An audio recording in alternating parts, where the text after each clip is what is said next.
I have to figure out who my Big Ten allegiance will be to. I have a niece who's going to Michigan, so maybe it's Michigan. I could root for Northwestern, you know, a school that I wasn't able to get into. Ohio State cost me a lot of money last year by not winning the national title game, which I really needed them to do. Had them at 30-1 after they lost to Michigan. I think I'm a Michigan guy now. Are you a Michigan guy? I'm a Michigan guy. But no, I don't want to be a Michigan guy. Yeah. You can't align. They've been spoken for. I might pick one of the Iowas. I might pick Iowa or Iowa State, you know. You got to take Iowa, because Iowa State's in the Big 12. Are you sure? Yes, I'm very positive. I covered I really should get a Big Ten cheat sheet. With all this college realignment, it's hard to keep track of who's who. We should have let you pick Iowa State and see how long it took for you to notice. Yeah.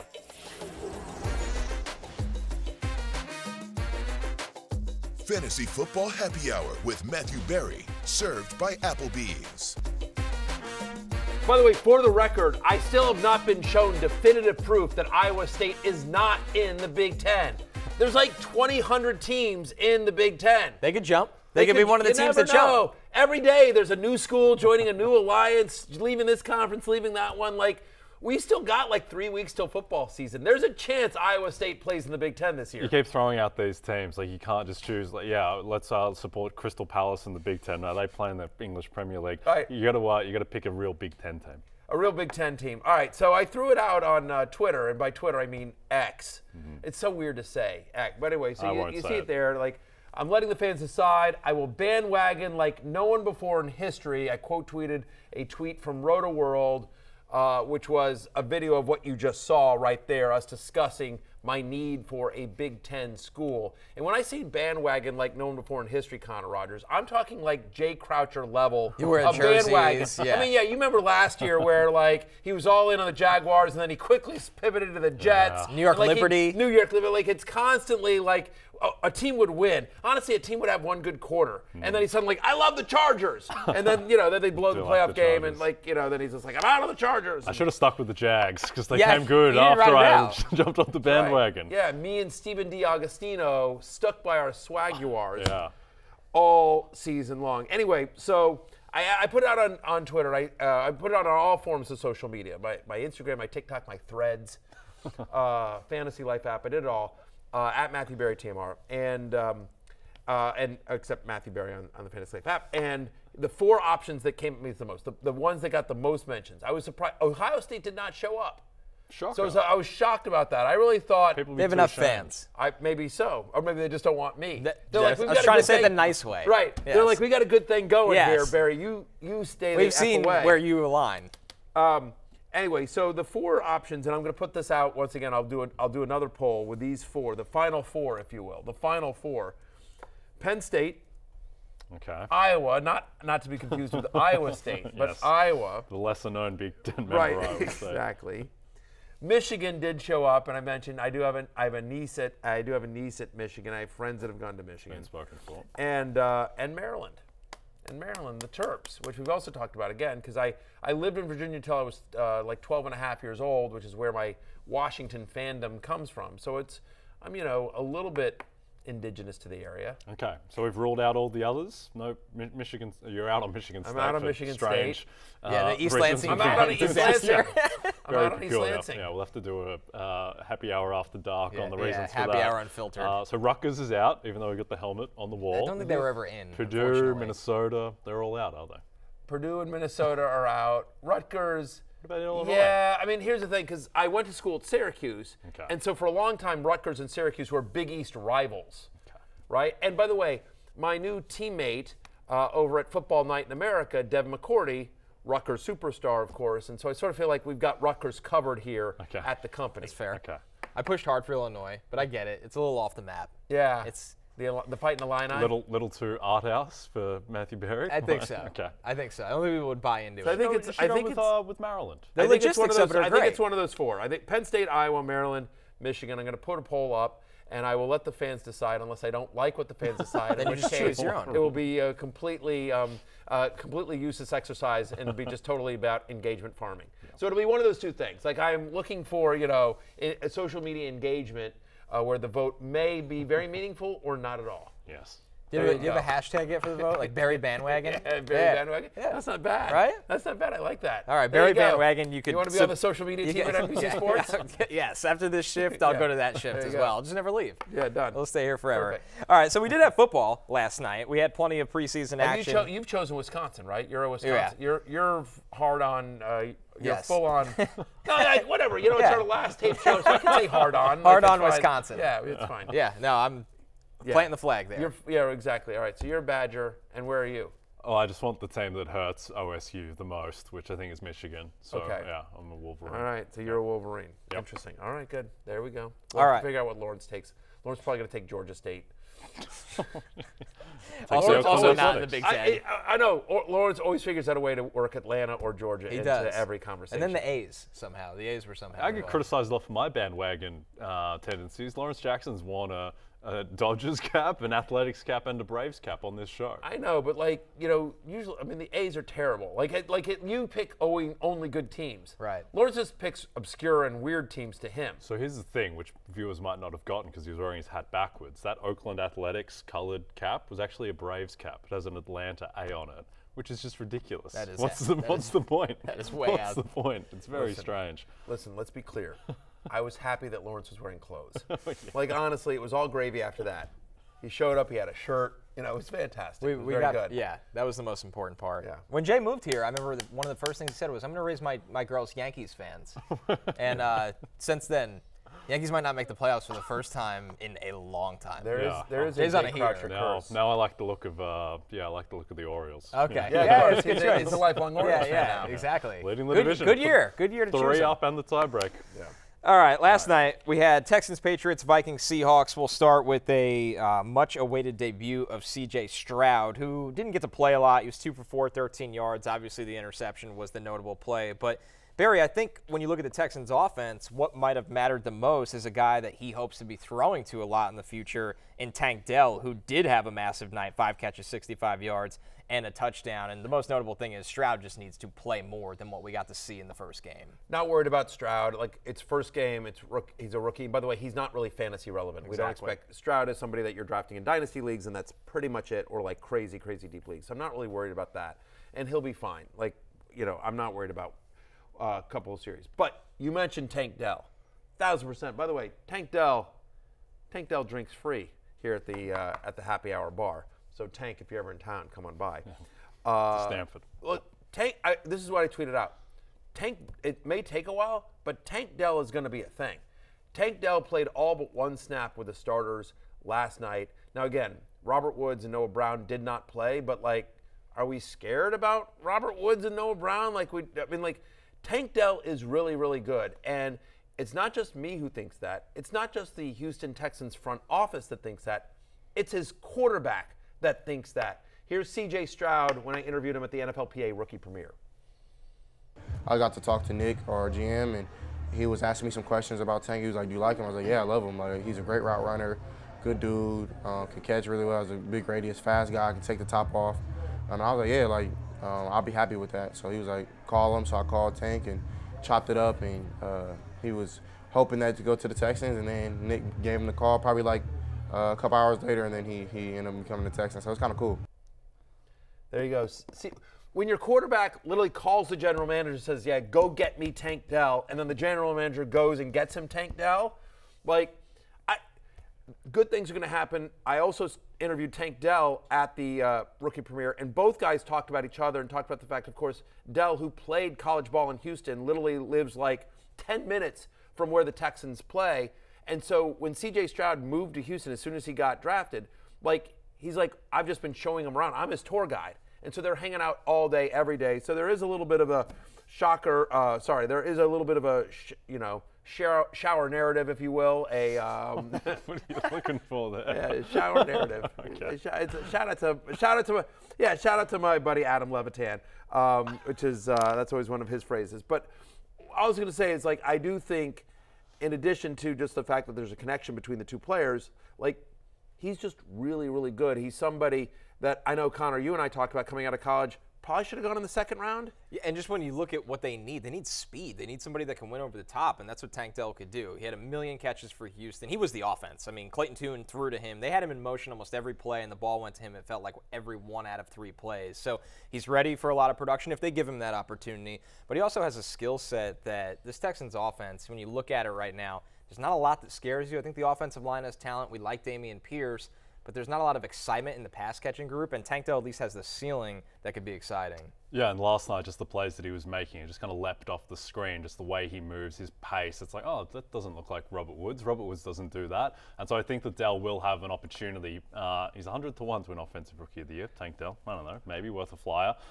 In terms of just the depth chart, though, for the receivers, kind of between John Mechie, Tank Dell, we've also got Nico Collins, who's solid. Right. I think had a better year last year than anticipated. And then you have Robert Woods just kind of lingering. Right. Like between, say, particularly Dell and Mechie, who haven't seen play yet in the NFL, like how do you rank those two and their impact for this year? I think with Dell, he's just more explosive. Mechie's a refined route runner. He's been away from the game for He's unfortunate circumstances. Exactly. When you look at Dell, it's just a more explosive player. And to answer your question, he would have been taken in the top 50 if he wasn't 165 pounds before the draft. That's the second percentile weight. That's an outlier. But he's so good that he can overcome that. And he will get bigger. He will get stronger. So I don't think it's a matter of if for Tank Dell during his rookie season. It's when is he going to be the focal point. Because you can get him easy touches and he can make a play with the ball in his hands. And that's the important part here. Because the other thing you have to think about is what this Texans offense is, right? And it's a work in progress.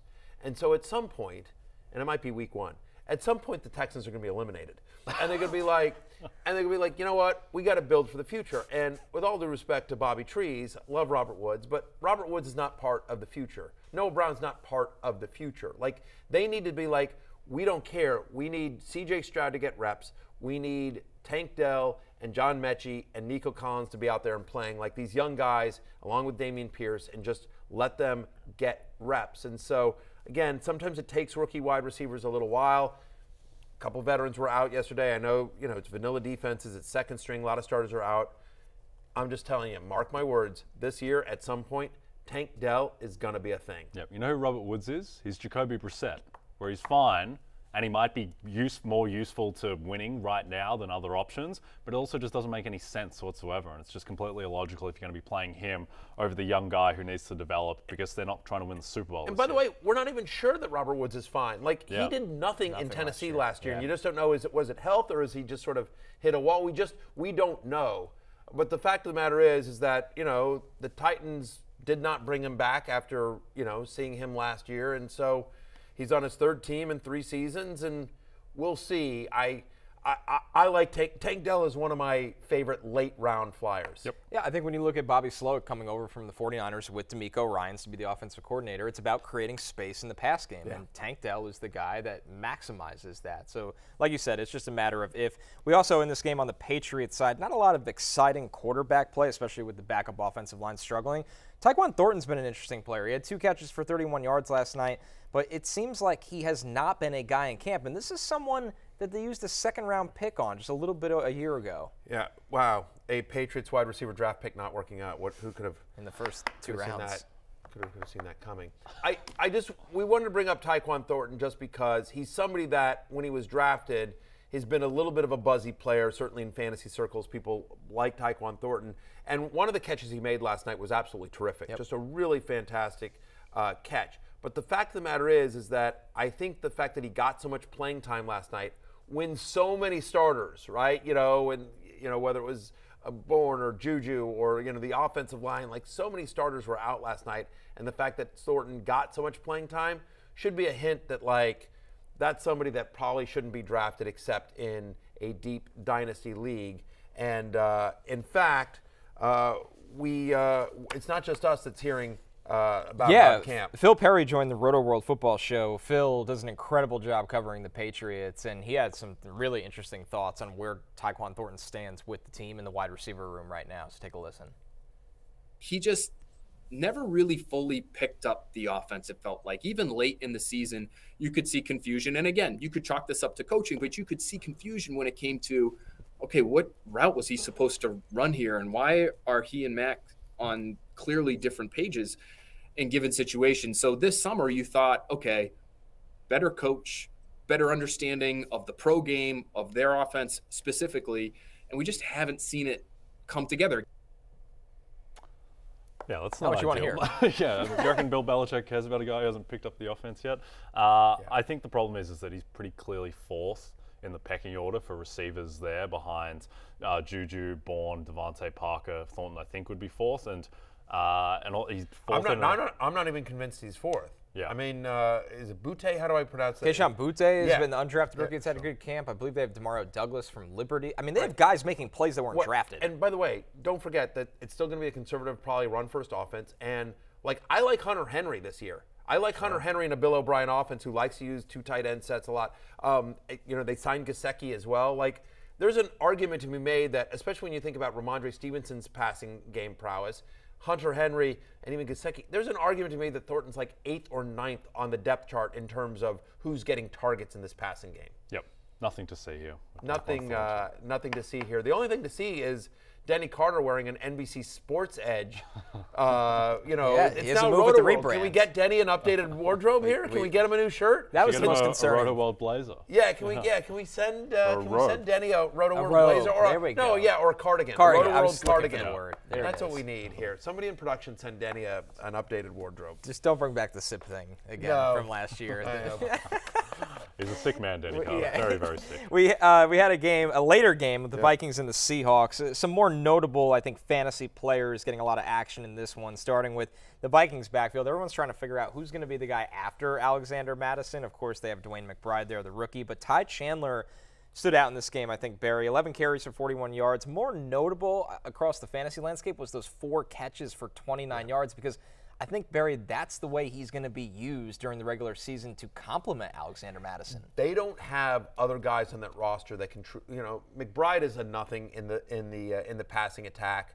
The other guys on that roster are special teams guys or whatever. Chandler is somebody that from your days with the Jets. That's somebody that can potentially play all 3 downs. Again, you mentioned, so if there's a chance that he's going to carve out a little bit of a passing game role on this team, but more importantly, he's the clear backup to Alexander Mattison, he becomes pretty interesting, I think, in what we believe will be a pretty good offense. So I think that was important because Mattison is unproven as an every down workhorse back over an entire NFL season. Yeah, I think the Vikings offense just should be really good. I think it should be better even than it was last year, where it's weird because they went 13-4, but I feel like they underachieved in terms of what they could have done on offense. It was just so Jefferson-centric, but with a solid offensive line, particularly when Christian Darrisaw is healthy. TJ Hawkinson, full season, integrated in with Jefferson, Addison, and what they're going to get out of the running game. I mean, it should be a top 10 offense. KJ Osborne. Yeah, the explosion. We had the debut of 2 first-round rookie wide receivers in this game. Jordan Addison, he had 1 catch for 22 yards. Jaxon Smith-Njigba, though, for Seattle, 3 catches, 25 yards. And it felt like watching Seattle's offense. Yes, it's the preseason, but there was a significant effort just to get the ball in JSN's hands. And that's something that if it carries over into the regular season, him being their number 3 wide receiver, he'll be significantly impactful. It's great to bring up these guys. It's not that anything they did last night was notable, but it gives us an excuse to talk about these 2 guys. And these should be 2 of the first rookie wide receivers off the board in redraft leagues this year. I mean, in terms of Addison, the opportunity is obvious, right? We just talked about it. It's a top 10 offense. It's going to be a pass-first offense. They like to throw. Kevin O'Connell likes to push the ball down the field. Last year, 107 targets for Adam Thielen. He's no longer there. He's in Carolina, right? Vikings 3rd in pass attempts last season. So again, there should be big volume there. KJ Osborne was the number 3 wide receiver last year on Minnesota. He saw 90 targets. So I just think Addison, in terms of his skill set and the opportunity, I like KJ Osborne, but I don't think KJ Osborne's this there's no way he's moving past him on the depth chart. It's Jefferson and then everyone else. And so if he proves himself, I do really like TJ Hawkinson in that passing game, but Osborne, I think, is pretty interesting. I'm at wide receiver 35 in my current ranks. As for Jaxon Smith-Njigba, I mean, I go back to Garrett Wilson. And it's not just because they're Ohio State wide receivers, speaking of the Big Ten. Happy Big Ten Day for everyone that celebrated yesterday. It's the fact that he's insanely talented. That's the key. Right? Last year, the anti-Garrett Wilson argument was, the Jets don't have a quarterback, and, what kind of offense, and blah, blah, blah, blah, blah. And it's just all right, well, we'll figure it out. And, again, even with Mike White under center, even with Joe Flacco under center, like Garrett Wilson was awesome. And so the JSN argument is like, well, Pete Carroll always likes to run. You got DK Metcalf and Tyler Lockett there. You know, how much can you go? And I'm just like, talent finds a way, especially in the second half of the season for rookies. And so, I mean, I don't know where JSN was on your board, but I assume he was 1 or 2. He was my #1 wide receiver and a top 13 player. There were shades of his game that I compared to Cooper Kupp, honestly. And I don't like to do hyperbole comparisons, but he was that talented. When he played with Olave and Garrett Wilson, he had over 1,400 receiving yards. I mean, this dude is awesome. He just missed his last college season with injury. Everybody freaked out, and he was still the first wide receiver taken. So, I mean, he's going to be phenomenal. I remember how everyone was very nervous about another wide receiver that missed his season before, Jamar Chase. Yeah, right? Everyone's just like, oh, Jamar Chase didn't play last year in college. I don't know. Oh, and he had 2 drops in the preseason. The preseason freak out was worse. Oh my God. That was all time.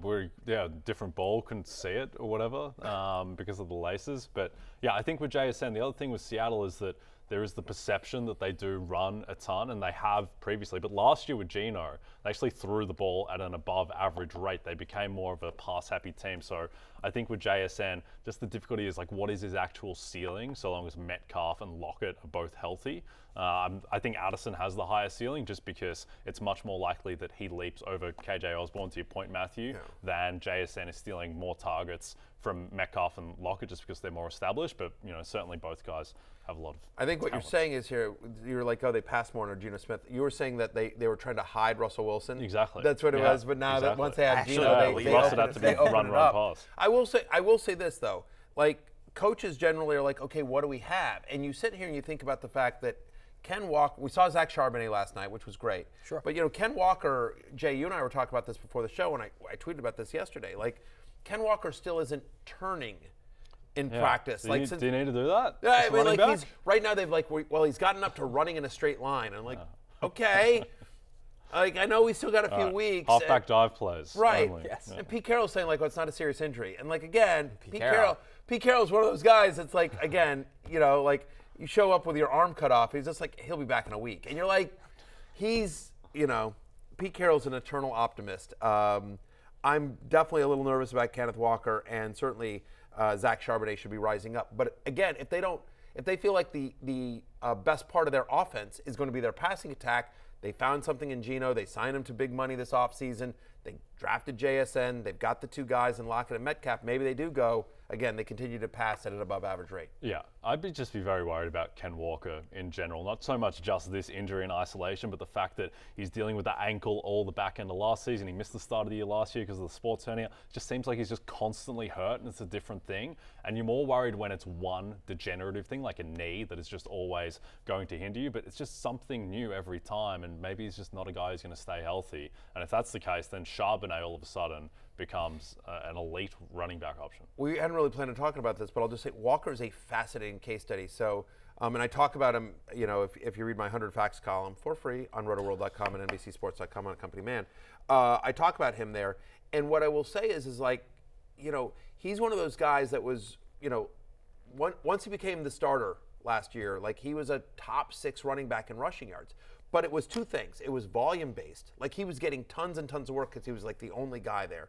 And the other thing is like, it was sort of home run dependent. Yeah, like, sure. he would like, 2 yards, 2 yards, 2 yards, 70. Yep. Yeah, I mean, like, you know, and so you need that, again, like, if he's so boom or bust, which is how he profiled in college, right, Connor? Yeah. And so when you're that boom or bust, you need to have a lot of touches so that you can boom, right? I mean, because it's just one of those things. It's like you're still waiting for the home run, but if you're not getting the at bats, as I switch sport metaphors here, right? Then that's tough. And if he's splitting time, even if it's 70-30, Walker to Charbonnet, or 65-35, that's less touches.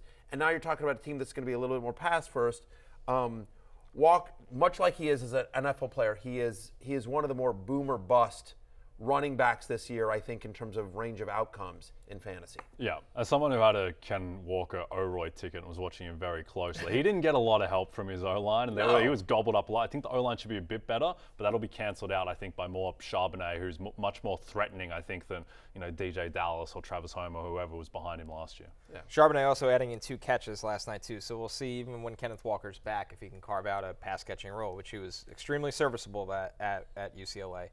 Some other headlines Headlines here. Eagles beat writer Seamus Clancy says Kenneth Gainwell has increasingly been the team's early down back, where he's getting touches as a runner. Clancy points out in his article he assumed free agent signing Rashad Penny would handle the majority of the early down touches for the Eagles, but Gainwell has undoubtedly had the stronger camp so far. And Connor, I know you've got some really good sources on that team. Are they echoing this? I think the bigger way to put it is Gainwell's involved, right? It doesn't mean he's the runaway back, but I think for so long it's Rashad Penny, DeAndre Swift, and it's like, let's settle down. They have a big plan for Kenneth Gainwell. This is somebody that coming out of Memphis was an excellent receiving back. You could play him in the slot, and Philadelphia's offense wants to have a lot of different variables, and they see Gainwell as the guy out of those three that can maybe offer the most versatility, I would say. So for me, from talking to people, what was confirmed, because I was like, is this really this true? And they're like, I think the more notable aspect is they like him a lot, and he's at a minimum even with those guys when real football is being played. And I think the bigger point there is that we talked about him the other day on the show, and we talked about, well, you know, oh, he's the 2-minute offense guy, and we sort of poo-pooed that because, okay, whatever. But the fact is that as you start thinking about it, right, they can use him in the passing game. They can use him in the 2-minute drill. There's certain situational packages that they have for him. He's been in that system for a long time. They like him. And I'm going to give you a shocking stat here. Last year, Kenneth Gainwell, you talk about the pass catching. Everyone knows about the pass catching. He's a smaller back, right? He's fast, everything like that. Makes sense why he's in the 2-minute drill. Last year, Kenneth Gainwell had 11 goal-to-go carries. Only 8 fewer over the course of the season than Miles Sanders.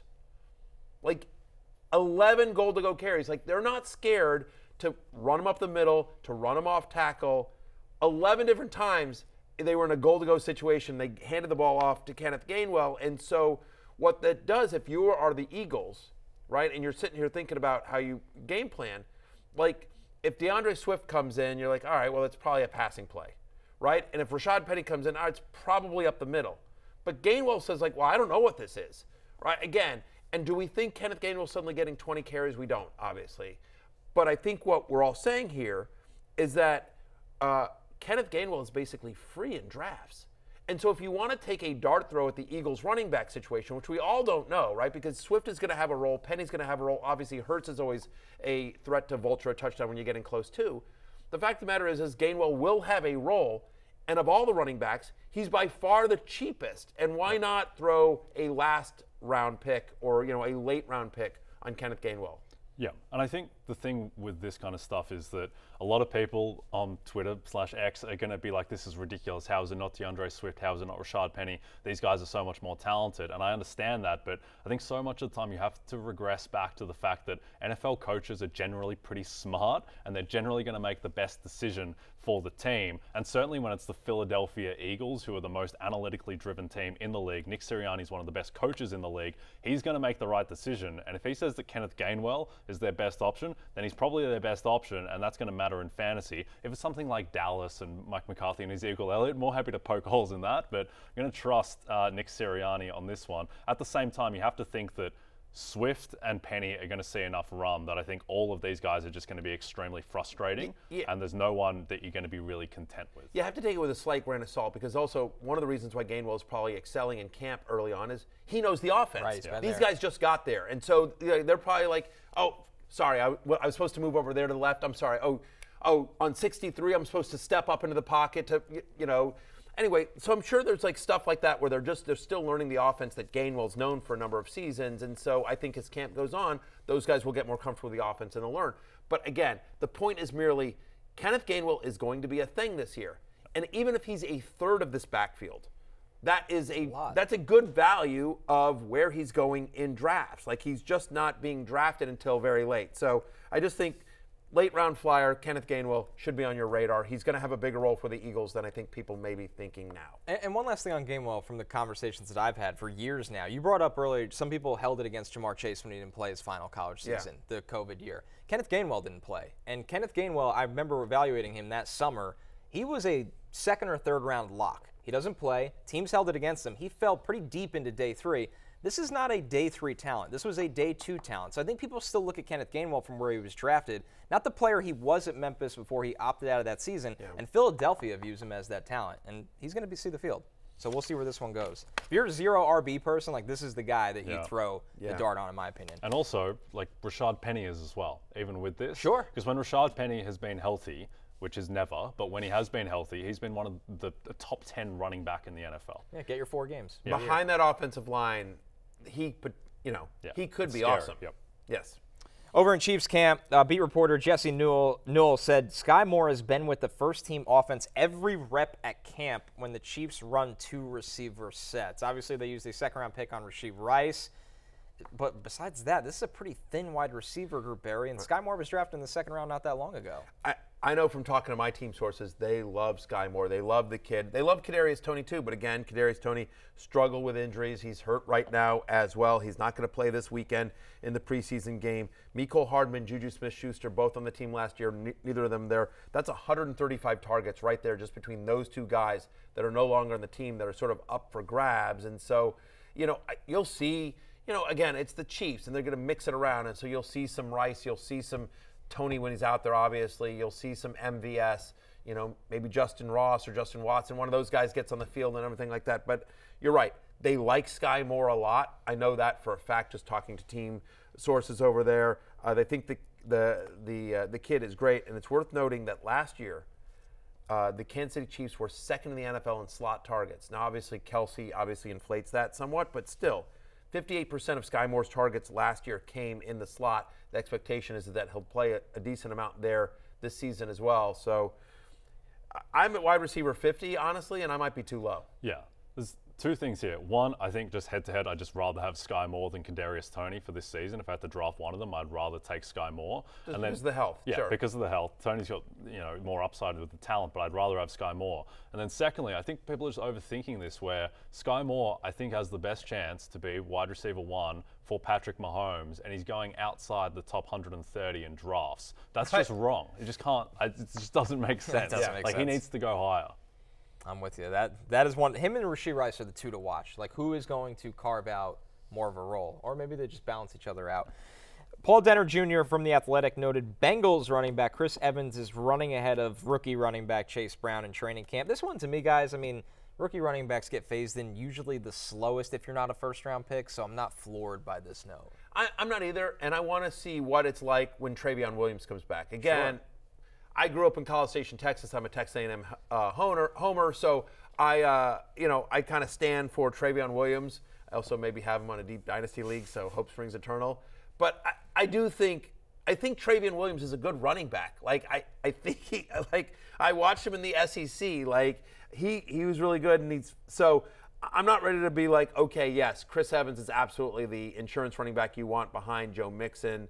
There's always still a chance they sign a veteran as well. It does seem weird that a team that has Super Bowl aspirations, legitimate Super Bowl aspirations, the way that the Bengals do, that they wouldn't go out and get another veteran because Mixon's dealt with injuries, here and there over his career. It feels weird that they're going to go in with Joe Mixon and then a couple of guys that don't have a ton of experience. Yeah, and with the Chris Evans thing, I think there's a good chance if something were to happen to Mixon, the running back option on the Bengals that you want just isn't even on the team yet. They might just sign someone. It could be like a Leonard Fournette, Zeke Elliott situation. For sure.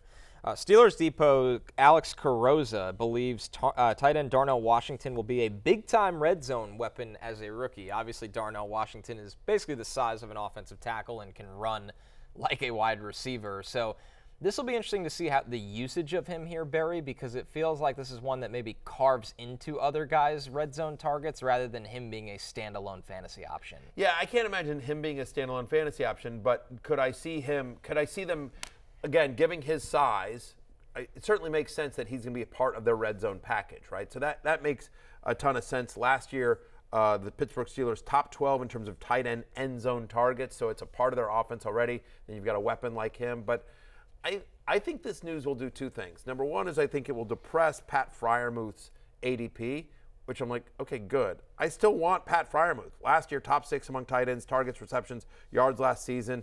He had 15 full games last year. He had over 20% target share. He was second on the team in red zone targets. Okay, fine. Maybe Washington gets a touchdown, 2 or 3 over the course of the year. But Freiermuth's still going to be a big part of an offense that I'll tell you guys, I think is vastly improved this year. I don't know where.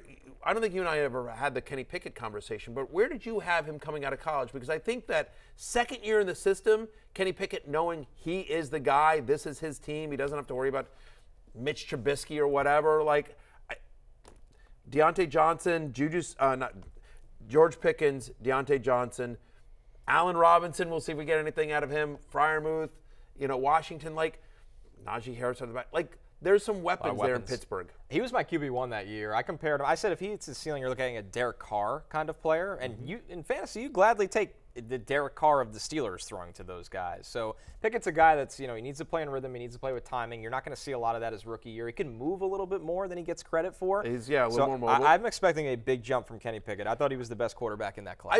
I think Derek Carr's a great comp. I'm not saying he's going to make a Anthony Richardson, like Anthony Richardson could be the number one quarterback in fantasy. Kenny Pickett, that's not in his ceiling. But do I think Kenny Pickett could be a top 12-ish fantasy quarterback? Like, is that within the range of outcomes for him? I think it is. Again, because I think he could get you 30 rushing yards a game, and if they pass a little bit more, Anyway, but regardless of whether Pickett is like a viable late round quarterback option, and I do think he is, I will say that I think. That offense is going to be much improved, and I think the Washington red zone effect will only help Pickett. But I don't know that there's any standalone value for him. I like that you specified that you hadn't had the Kenny Pickett conversation with Connor yet, so that is a conversation that two men must always have at some stage of their friendship. Me and Connor should, yes. Yeah, absolutely. The Kenny Pickett negotiation. Yeah, exactly. The discussion on No, Kenny I've got a list. Hang on. I've got a list of conversations I need to have. With Connor it was like Kenny Pickett. Iowa State. With you it's Colin Hay. Yeah, Colin Hay. All right. Yeah, lead singer of Men at Work, for anyone wondering. Big Australian band. Yeah, Men at Work. 600 to 1 prop cashes that Colin Hay being mentioned on the show after Kenny Pickett. Somebody's at home with a big ticket. Right. Unbelievable. Do you have a favorite Men at Work song? Yeah, Land Down Under. Yeah, sure. There it is. Yeah, there you go. Yeah, that's a deep cut right there. Yeah. Exactly. The show is back. Do you know any other Men at Work songs? Let's talk about the Rotoworld Fantasy Football Draft Guide. Yes, okay. The show is back, and so is the Rotoworld Fantasy Football Draft Guide. Stay connected throughout training camps with updated player rankings, team profiles, and projections that will help you win your fantasy league. Go to NBCSports.com/draft guide and use promo code BERRY20. for 20% off at checkout. Okay, Go ahead, and Barry. by the way, promo code J10 and Connor5 are real promo codes. Like, they actually work. And so I'm asking my audience, I want somebody to use the promo code Connor5 and J10. To track. And send me a screenshot of you doing that, and I'll repost you, re-X you, whatever it is, that kind of stuff. So at Matthew Berry TMR, let me see those. I want to see them. I'll give some sort of prize. Give some sort of prize or something like that. Please help me. Yeah, but please I help me want keep the people to lights use on. that. I want whatever. I'll send you a video for your draft or something like that. If you use Connor 5 or J10, you're a real fan of the show. Yeah, like you're the upper echelon. Yeah, which we love. That means you're a way bigger fan of the show than I am of Men at I will Work. definitely send you a thank you video if anyone uses Connor 5. Okay, you'll get a shout out on the show. We will absolutely shout you out on the show. It's a good deal. It's It actually is a good value. I mean, look, it's 5% off. Actually a good value. You get 5% off. Right, or 10% off with J10. Yeah. So ridiculous. Fantastic. The disgusting. Anyway, any one of those promo codes will work. Connor5, J10, or Barry20 at NBCSports. With no shout out. .com Use Barry20 /draft guide.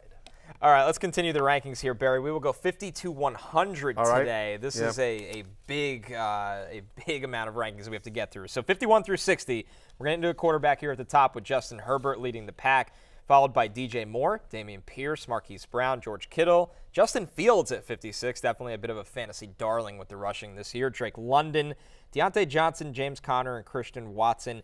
Who is the notable player in this group of 10 here, Barry, that can kind of go a couple ways? I think there's a couple. I mean, first off, I just think, guys like Pierce and Connor, like if you go wide receiver early, you go Kelsey in the first round. I think both Pierce and Connor are being underdrafted because they're on bad teams, but they're still going to get a tremendous amount of volume.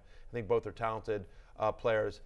Everyone's freaked out about Colt McCoy, but Marquise Brown's numbers with Colt McCoy under center in terms of, Marquise Brown's numbers, I should clarify that. Marquise Brown's numbers without DeAndre Hopkins, just massive, massive target share.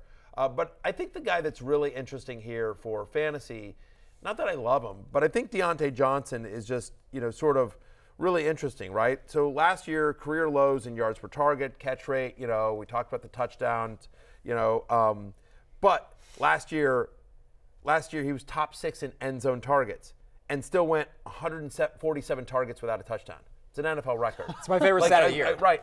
Regression to the mean, guy should have double-digit touchdowns. We think he's a very talented wide receiver. 27% target share. You just heard me talking up Kenny Pickett. I do think that offense takes another step here. So Diontae Johnson, who I don't love, but this is a guy that was going as a top 20 wide receiver 2 years ago.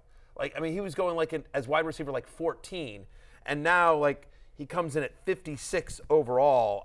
And that's about where he's going. The upside on Diontae Johnson is just too great to ignore him when you get into this range. Yeah, I think I was laughed off the set by Michael Smith when I said that Diontae Johnson is one of the 20 most talented wide receivers in football. I stand by that. I think that he does have the talent, and it's a weird thing to say, but I think Kenny Pickett is one of the most important players in the NFL this season, because if he's just good, if he's just 7.5 out of 10 good, then all of a sudden that team can win the division. They become super fantasy relevant, because to the point earlier, they have so many players on that team who could be extremely fantasy relevant. Just a strange amount of mouths on the team. And so I think that Pickett is good. And he looked good towards the end of last season. Led those game-winning drives towards the end of the year against, I think, Vegas and Baltimore. He has talent there. And if he's good, then all of a sudden the Steelers are very, very interesting, Connor. Yeah, that's something you said, Jay. That could be a Mike Tomlin Coach of the Year spot. He's like 25-1. Right. And they're 5-1 to win the division. I have said this many times.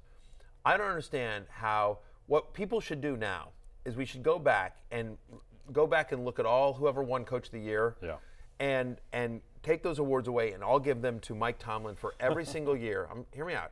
For every single year that Antonio Brown played for Mike Tomlin, because when you think about how productive he was under Mike Tomlin, and no one knew the crazy, right? They kept it in house. Mike Tomlin, whatever he did, they kept the crazy in. And now, it's a little nutty. He's never won the award. Mike Tomlin's never won Coach of the Year. He's won the Super Bowl. He's never finished under 500. If that team goes 12-5 and wins the division, then he should just win. To be it. It has to be it. By the way, I would argue that if Mike Tomlin retires today, he's a Hall of Fame coach. He's never won Coach of the Year. Yeah. It's insane that people take Mike Tomlin for granted because they're like, oh yeah, they're always going to be good. It's like Belichick.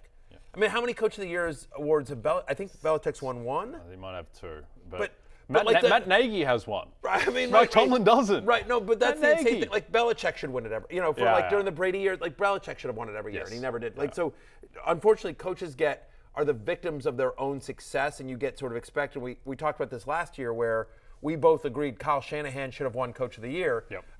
Go 6-0 without Brock Purdy, and it was Brian Daboll, that was a great story, but again, public perception was, he took over this awful team. And no, Vegas win total was 7 and he won 9 games. Yep. By the way, 9 games with an asterisk because that game against the Commanders where Curtis Samuel got mugged in the end zone, that should have been a loss.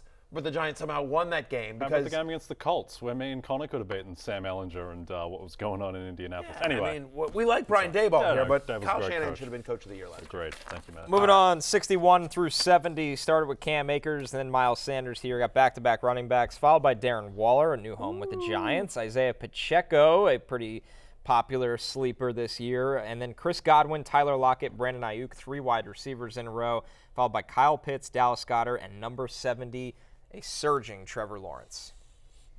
I think I love this I love this list. I love kind of this section of the draft. I'd be good with a lot of these people. I think Ayuk has a big year. I think Goddard has a really big year.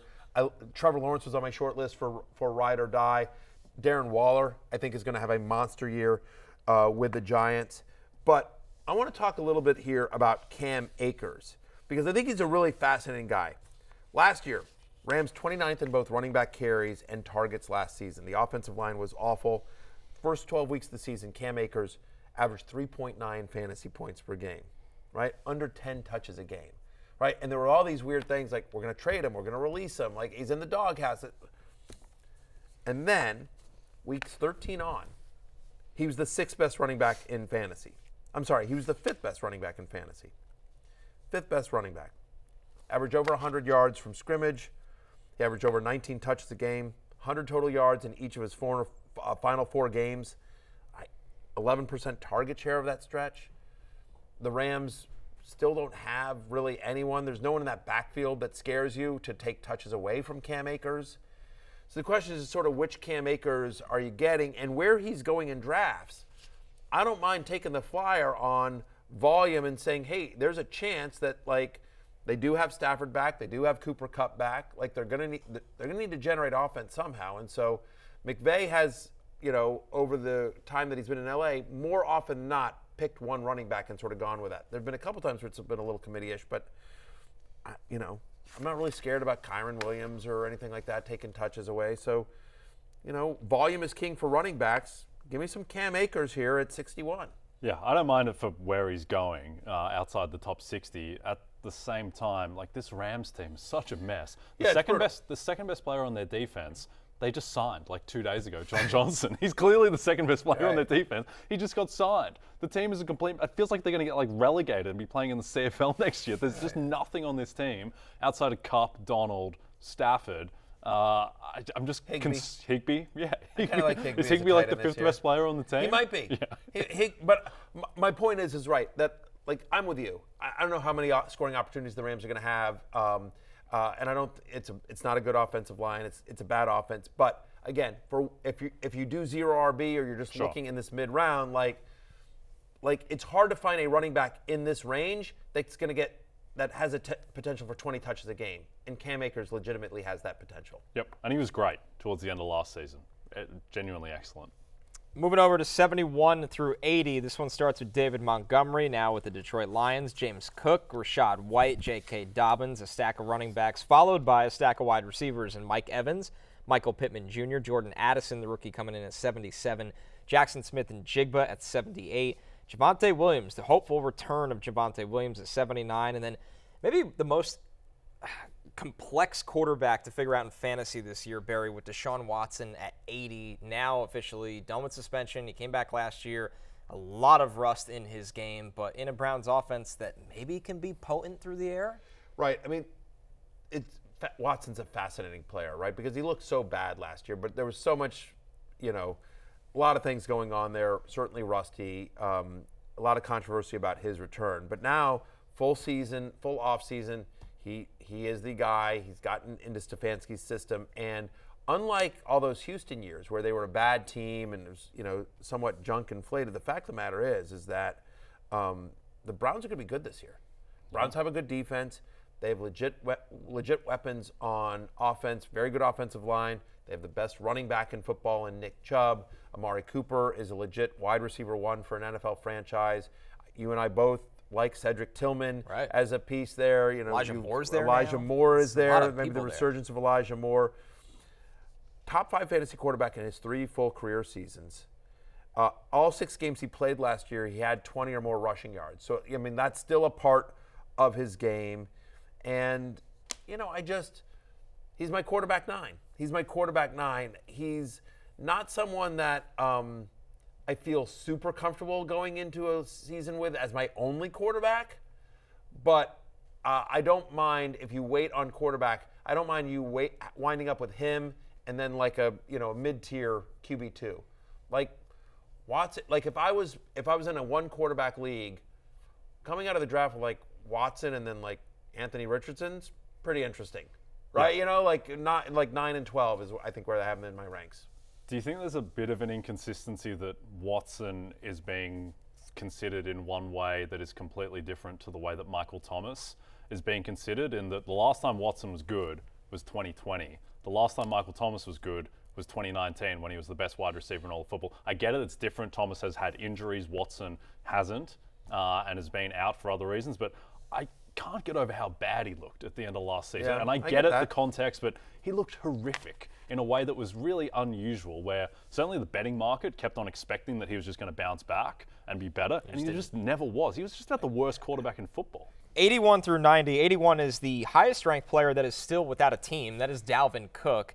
Then Gabe Davis and Cortland Sutton, Pat Freiermuth, who we talked about earlier on the show, Brandin Cooks now with Dallas, DeAndre Swift now with the Eagles, Quentin Johnson, first-round rookie wide receiver with the Chargers, Michael Thomas there at 88 with the Saints, Antonio Gibson on your Washington Commanders, and at 90, coming off an incredible season, Evan Ingram, recent extension too from Jacksonville. Evan Ingram with a breakout year, a new home, and seems to be very happy in Jacksonville.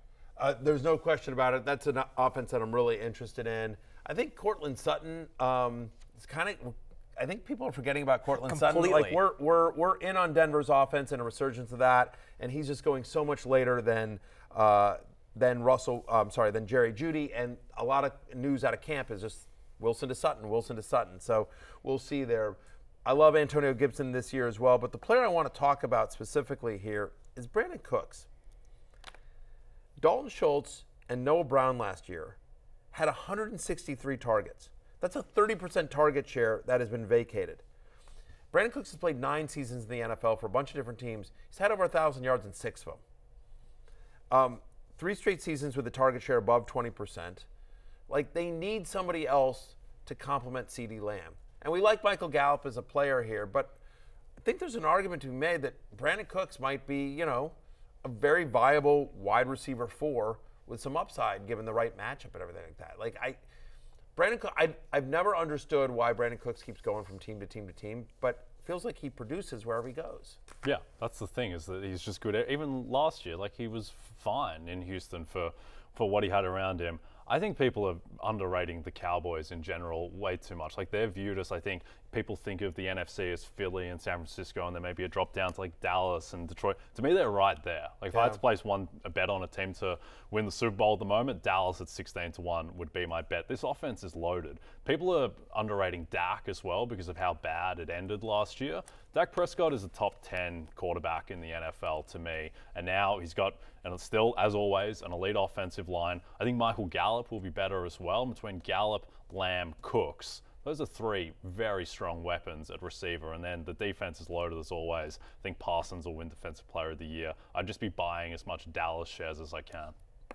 We close out the top 100, starting at 91, Jakobi Meyers now with the Raiders, Treylon Burks, Alvin Kamara, Samaje Perine, George Pickens, Jahan Dotson, A.J. Dillon coming in at 97.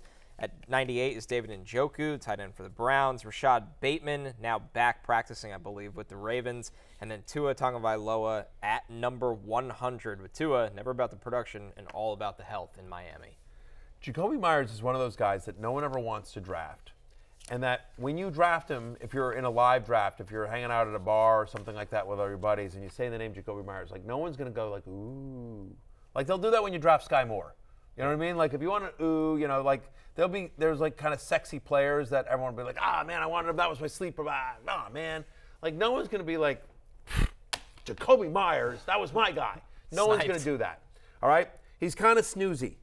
But he's also had back-to-back years of being a top 30 fantasy wide receiver. You think about his most productive season, 2021 in New England, under Josh McDaniels, who he's now reunited with in Las Vegas. No Matt Collins, no Darren Waller on the team. 31% target share from last year is up for grabs in this Las Vegas offense. And, by the way, their running back that they centered around isn't there at the moment. So there's a chance they do have to go pass-happy this year because they're not going to be able to run the ball as effective. Touchdowns are always an issue for Meyers. He's never been a big scoring wide receiver, but I think in terms of, especially if you play in PPR, he's going to be a top 30-ish wide receiver who won't cost you anywhere near that. And he's just kind of a boring, safe player that can just sort of get you, a solid, whatever, 12 points a week and just, okay, good. I'm good. You know who Jakobi Meyers is? He's Brandin Cooks. They're the same. He's 3 years younger than Brandin Cooks. He's the Brandin Cooks profile of production without excitement. I would just worry. Look, for going outside the top 90, absolutely. There's value there. I just worry that the bottom can fall out of that team very quickly. If Jimmy gets hurt and it's the Brian Hoyer show, then that offense is going to burn. But at the same time, even if it is Brian Hoyer, I still think he can put up points. Yeah, I mean, listen, Brian Hoyer, he doesn't have the biggest arm, but he'll be able to get it to Jakobi Meyers. Yep. I mean, so anyway, I'm just saying, he's a snoozy pick that will absolutely return value. The Premier League is back Saturday on NBC and streaming on Peacock. Head to Northwest England, where the surprise club of last season, Newcastle, looks to continue their great form take on Aston Villa. 12:30 p.m. Eastern Time on NBC and Peacock.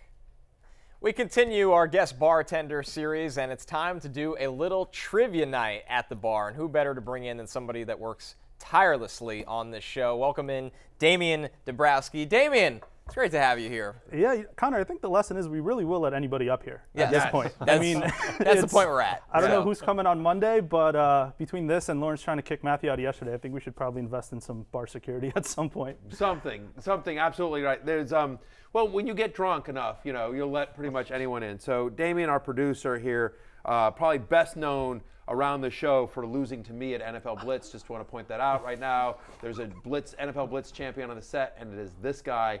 Not him.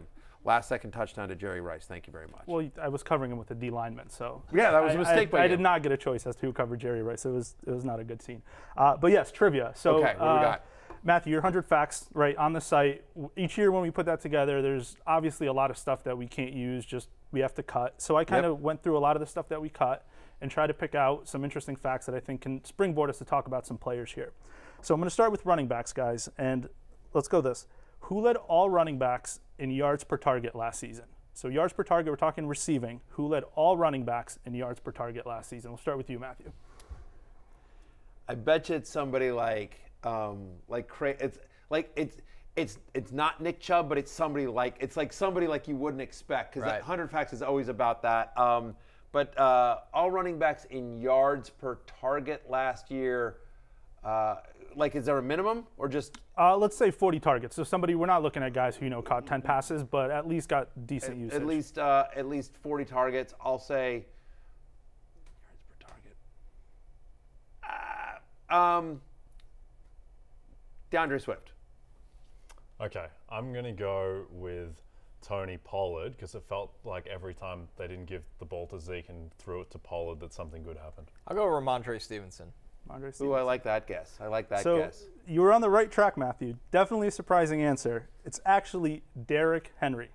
Never would have got led that. all running backs in yards per target last season. I think right now, he's going around the 2-3 turn. I think that's probably the lowest we've seen him in the last couple of seasons. Yep. And there's a couple of reasons for that, I think, between the age and the volume and the O-line concerns. But I think what we haven't really heard people talk about is if Derrick Henry catches 35, 40 passes again next season, there's a pretty good chance he's going to be a top 5 running back, regardless of all the other things. So I think the question here is, do you see that as something that we're going to see again this season, something that could even expand, or was that an anomaly and we're going to go back to Derrick Henry, what he was before? I don't think it's an anomaly. I mean, again, I always go back. My friend Ron Chandler, who's a legend in the fantasy baseball industry, always used to say, once you display a skill, you own it. And so that he was referring to baseball players for fantasy baseball, but I think it applies here as well.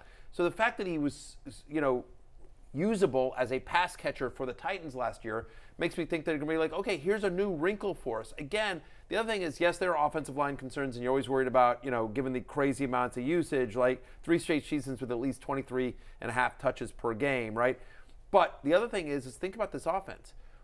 Treylon Burks is now established. You're bringing in DeAndre Hopkins. I love my guy Chig Okonkwo. So all of a sudden, Derrick Henry, who saw probably the most 8-man fronts this side of Nick Chubb, suddenly is going to see some 6- and 7-man fronts, because you can't just load up the box and put DeAndre Hopkins and Treylon Burks in single coverage. You're going to have to, there's going to be some zone coverage. There's going to have to be some lighter fronts. So I think he'll find more running lanes. And, yeah, I do think that there's a chance that we're talking a year from now and that, hey, Derrick Henry had 33 receptions or something like that. I don't think it's crazy at all. I mean, you just look at that last year and the ways to get him involved and the way the offense has gone and keeping him healthy and getting him in space. He's a disaster to tackle in space, and that's another way to get him in space. Yeah, and I think the other thing with Henry is that the state of that O-line is so dire at the moment that I don't think it's an option to just run him up the middle 350 times. They're going to need to diversify. And Henry, with the screen pass and the home run game, I think could be one way to do it. All right, Damian, what do you got next for us? So we'll stick with running backs, but we'll look at kind of the running side of the ball here. Who led all running backs in avoided tackle rate last season? So basically percentage of situations that were able to avoid a tackle, successfully did that. Who had the highest rate last season? That one I'll say Tony Pollard. I'll say I'll nominate Tony Pollard there. Okay, I will go with Travis Etienne. I'll take Nick Chubb. Okay, so I'm thinking you went Tony Pollard because of the after contact stuff we talked about earlier, right? I was thinking Which that too. is a good guess, and he's up there. But it was actually Dameon Pierce, who we talked about earlier on the show. And I think he's an interesting guy there too because things technically kind of went pretty well for him prior to the injury last season, where he got all the work. He was even involved in the pass game. But the team was so bad, he still finished as RB20 in points per game. But I think now, much better line. We're hearing reports that he's even more involved in the pass catching. And we have this stat and many others to show us he was actually really good with the ball last season. What's the upside in Dameon Pierce? Is he somebody that we could be drafting in the 3rd round next season, even though he is on the Texans? 74% of the team rush attempts last year prior to his injury. That was the 3rd highest rate among all running backs as well. 9% target share, like he had multiple receptions in 9 of 13 games, like actually, so not a complete zero in the passing game.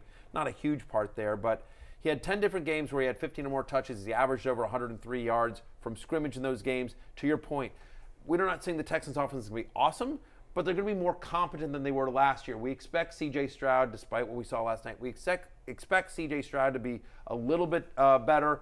To your point about the offensive line, they've invested there as well. Again, Tank Dell, Nico Collins, whatever, the ghost of Robert Woods. Like, there's going to be a more competent passing attack this year in Houston. I like to call Dameon Pierce as somebody who played well when he got a chance last year. An excellent tackle breaker, and it was also a good sign. I know people think this is crazy, that they were very careful when he started to get banged up last year because the belief they have in him, they feel like they found a gem in Dameon Pierce in the draft that year. The season was lost last year as they were kind of in that hunt for the #1 pick and shockingly didn't get it. They shut him down because I think they have massive expectations for him going forward. Yeah, I think he's criminally underrated. And also, as much usage as he did get last year, I mean, the first week of the season, it was the Rick Burkhead show for whatever reason. Ridiculous. Then they went full Pierce. But even after they did that, to your point, at the end of the season, they really did go away from him the last few weeks. And I think back to that primetime game against Philadelphia, where he just carved them up. And I know they didn't have a great run defense, but at the same time, he looked like a top 3 running back in football that night. He's got that level of talent. And the other thing here, by the way, guys, is like you think about that backfield room. Like Devin Singletary doesn't scare me at all, and like Dario Gumbawale, like it's a 3rd down back. Like I mean, whatever. They played one game in a small sample, but like Ogunbowale was coming in on 3rd down, not with the starters, not Singletary. So I don't know. Like we look for bell cow running backs in fantasy. He's a bell cow running back. And I know Titus Howard has a minor injury right now, but that line is good. I mean, they've drafted and spent a lot of money on that line. It should help him. All right, Damian, what's our last question here for trivia at the bar? Let's close it out with some receivers here. So, who is the only player with at least 8 receiving touchdowns in each of the past 5 seasons? So 5 years straight with at least 8 receiving touchdowns. There's only one player who can say they've done that.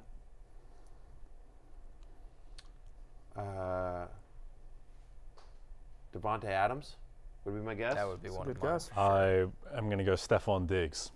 I'll take Travis Kelce. All great guesses. It's actually Tyler Lockett. Known touchdown scorer, Tyler Lockett. Friend which of is the show. crazy, I knew that right? stat too. Dang it. Dang it. I sent it. It got left on the cutting room floor. I know, it did. But it did. We talked about JSN earlier, right? Coming off that game. If you remember last year when we did our end of year awards, Tyler Lockett was one of our best values for draft picks because he was going as like wide receiver 40, ended up finishing as wide receiver 16 in points per game. Now with all the hype about JSN, is this potentially another year where we look back at the end of the season, we're like, guys, why was Tyler Lockett going after JSN? Why was he going as wide receiver 40? That part, I agree with you. That part is absolutely crazy. So 3 straight seasons with at least 22% target share. Like I believe he was wide receiver 12 last year with I think wide receiver 13 in total points. Yeah, and wide receiver 13. I mean, like he had a great year, a very underrated great year because there was so much about Geno, and like Geno was such a great story that Tyler Lockett's season sort of got under the rug there. But to your point, 12 games last year with 12 more fantasy points, tied for 3rd among wide receivers. Wow. Like the talent is there. There's clearly a connection with Geno Smith. That was the concern last year when Russell Wilson moved on. It's like, wow, Russell and Lockett had such a great connection. Is that going to be there with Geno? And it was, guys. Yeah.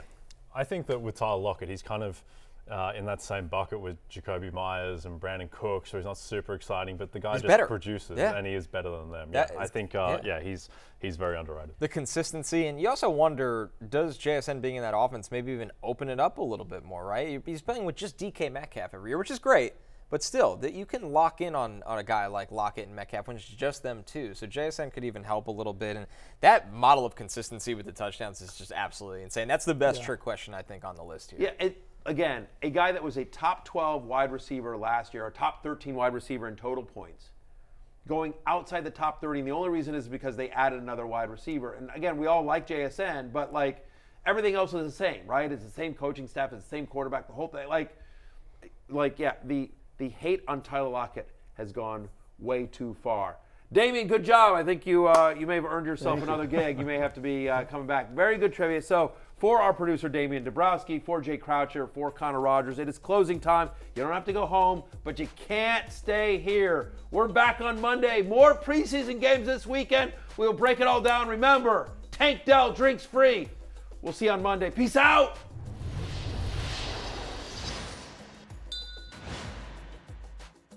Hey, it's Matthew Berry from NBC Sports and Rotoworld.com. Just want to thank you so much for watching what you just watched, or at least being too lazy to click out of it after the autoplay just kept it going. So either way, thank you so much for just letting it scroll by your screen. And now I'd like to ask you respectfully, okay? Respectfully, please subscribe to the NFL on NBC YouTube channel for the latest NFL news, fantasy headlines from Rotoworld, and betting analysis from NBC Sports Edge.